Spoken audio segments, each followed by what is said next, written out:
Doctor Daniel seagull एक Harvard trained psychiatrist और neuroscientist हैं और डॉक्टर टीना पेन ब्राइसन एक चाइल्ड डेवलपमेंट स्पेशलिस्ट हैं। यह किताब 2011 में पब्लिश हुई और यह पेरेंटिंग की दुनिया में एक रेवोल्यूशन लेकर आई। ये किताब उन पेरेंट्स के लिए है जो अपने बच्चों को बेटर अंडरस्टैंड करना चाहते हैं, उनके टैंट्रम्स को, उनके फियर्स को, उनके बिग इमोशंस को।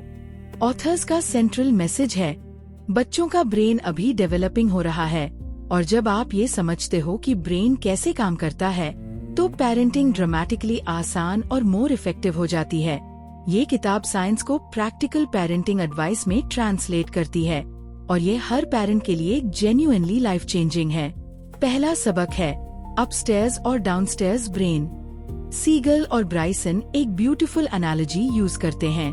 वो ब्रेन को एक 2 स्टोरी हाउस की तरह एक्सप्लेन करते हैं। डाउनस्टेयर्स ब्रेन स्टेम और लिम्बिक सिस्टम, यह प्रिमिटिव रिएक्टिव पार्ट है। यह इमोशंस, सर्वाइवल इंस्टिंक्ट्स और फाइट और फ्लाइट रिस्पॉन्सेज हैंडल करता है। यह ऑलरेडी बर्थ से फंक्शनल है। अपस्टेयर्स ब्रेन प्रीफ्रंटल कॉर्टेक्स, यह सोफिस्टिकेटेड रैशनल पार्ट है जो decision making, empathy, emotional regulation और सेल्फ कंट्रोल हैंडल करता है। क्रिटिकल इंसाइट, अपस्टेयर्स ब्रेन 25 साल की उम्र तक फुली डेवलप नहीं होता, इसीलिए बच्चे और टीनेजर्स इरेशनल, इम्पल्सिव और इमोशनली एक्सप्लोसिव होते हैं। यह वीकनेस नहीं, ये बायोलॉजी है। दूसरा सबक है कनेक्ट फर्स्ट देन रीडायरेक्ट। यह किताब की मोस्ट इम्पॉर्टेंट प्रैक्टिकल स्ट्रैटेजी है। जब एक बच्चा इमोशनल मेल्टडाउन में हो तो मोस्ट पेरेंट्स इमीडिएटली उसे रीडायरेक्ट करने की कोशिश करते हैं। Stop crying, calm down, be reasonable. लेकिन यह अप्रोच काम नहीं करती।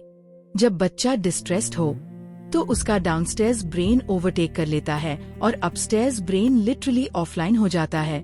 लॉजिक रीच नहीं होती। पहले कनेक्ट करो, एक्नॉलेजमेंट, एम्पैथी, फिजिकल कंफर्ट। जब बच्चा फील करे कि उसे समझा गया तो अपस्टेयर्स ब्रेन वापस ऑनलाइन आता है, तब रीडायरेक्ट करो।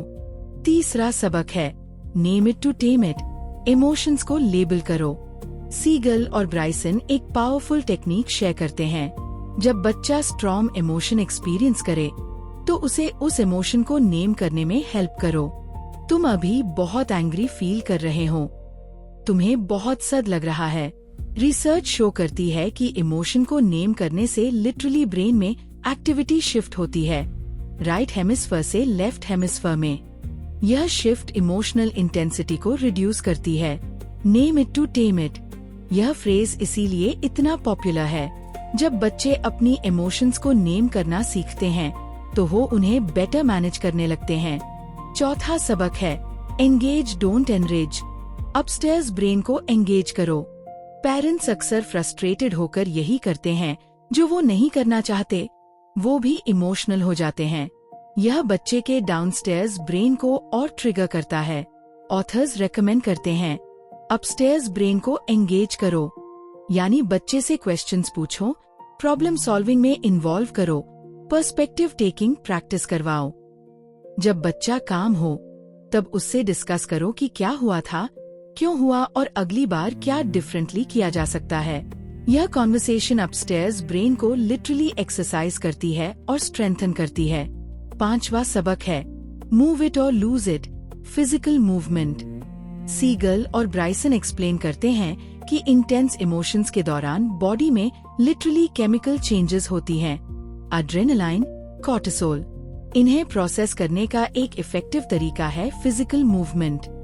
जब बच्चा ओवरवेल्म्ड हो उसे मूव करने दो, वॉक करो, डांस करो, जंप करो। Physical movement literally stress hormones को बर्न करती है और नर्वस सिस्टम को रेगुलेट करने में हेल्प करती है। यही रीजन है कि बच्चे जो प्ले करते हैं वो एक्चुअली स्ट्रेस को नेचुरली प्रोसेस कर रहे होते हैं। छठा सबक है remember to remember, story telling की पावर। जब बच्चे डिफिकल्ट एक्सपीरियंसेस फेस करते हैं तो उन एक्सपीरियंसेस को स्टोरी की तरह रीटेल करना हीलिंग के लिए क्रिटिकल है। जब एक बच्चे के साथ कुछ स्कैरी या अपसेटिंग हुआ तो उसे उस एक्सपीरियंस के बारे में बात करने में हेल्प करो। उसे क्रोनोलॉजिकली ऑर्गेनाइज करो। पहले ये हुआ, फिर यह। ये स्टोरी टेलिंग प्रोसेस ब्रेन को ट्रॉमेटिक या डिफिकल्ट एक्सपीरियंस को प्रॉपर्ली इंटीग्रेट करने में हेल्प करती है। Without this integration experiences fragmented और ट्रिगरिंग रहते हैं। विद दिस वो become part of life narrative. 7वां सबक है माइंडसाइट, सेल्फ अवेयरनेस और एम्पैथी। सीगल और ब्राइसन माइंडसाइट का कॉन्सेप्ट इंट्रोड्यूस करते हैं। यह एबिलिटी अपने ओन माइंड को और दूसरों के माइंड्स को इनसाइट के साथ देखने की। माइंडसाइट डेवलप करने से बच्चे better self regulation, better relationships और बेटर डिसीजन मेकिंग करते हैं। इसे डेवलप करने के वेज हैं इमोशंस के बारे में ओपनली टॉक करना, अदर पीपल के पर्सपेक्टिव्स को एक्सप्लोर करना, माइंडफुलनेस प्रैक्टिसेस। जो पेरेंट्स खुद माइंडसाइट प्रैक्टिस करते हैं वो अपने बच्चों में इसे नेचुरली डेवलप करते हैं। इस किताब का सार यही है, पेरेंटिंग बहुत इजियर हो जाती है जब आप ब्रेन साइंस को समझते हो।